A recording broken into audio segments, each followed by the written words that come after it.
everyone. Welcome back to the second installment of the series, Date the Rate, Marry the Home. I am Jared Newcomb, and I am a loan officer with Sky Ridge Lending in Woodland Park, Colorado. Now, before we get into today's rate dating topic, I would love it if you would subscribe to my channel, Mortgage Matters, if you have not already. Now for today's rate dating topic, temporary rate buydown.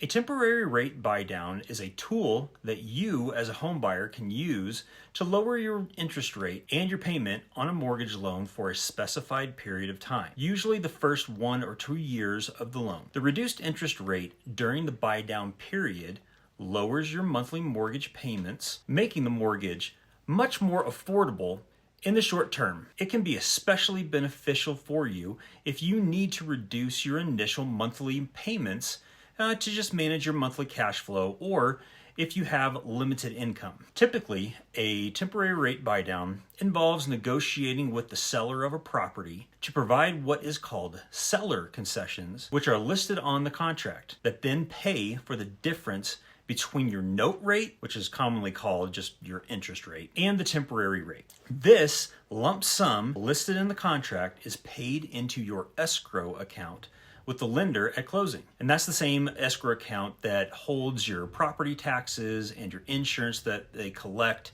until they're due each year. These funds are used, to subsidize the interest rate on the loan by having this large amount of money to kick in the difference between the payment of the note rate and the temporary rate each month until the temporary period is over. The exact amount of the lump sum is figured out once you actually have a note rate locked in during the underwriting period of the loan. The most common temporary rate buydown you hear about is called the 2-1 buydown. The number 2 is referring to the first year of the mortgage being 2% lower than the note rate, and the number 1 refers to the second year of your mortgage being 1% lower than the note rate. After the first 2 years, the rate reverts back to the note rate. So for example's sake, let's say you have a $500,000 mortgage at a 6% note rate. With a 2-1 temporary buydown, your first year's monthly principal and interest payment is $2,387. Since it's based on 4%, not 6%.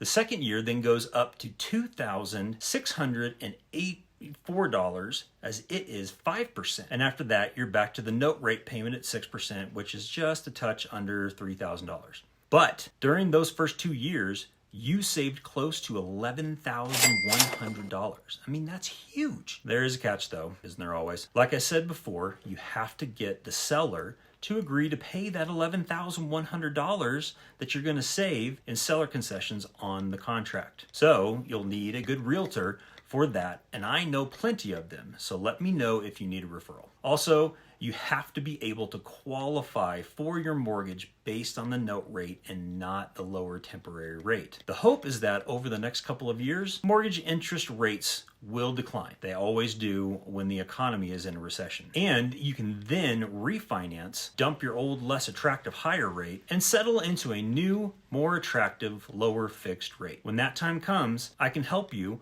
with a no-cost refinance using a flex term mortgage. That just means you don't start the clock back over at 30 years for repaying the loan after the refinance is done. I hope this video has been informative for you and that you will continue to tune in for more rate dating tips. If you'd like to get in touch with me personally to go over your situation, shoot me an email at jared@skyridgelending.com. Have a blessed day.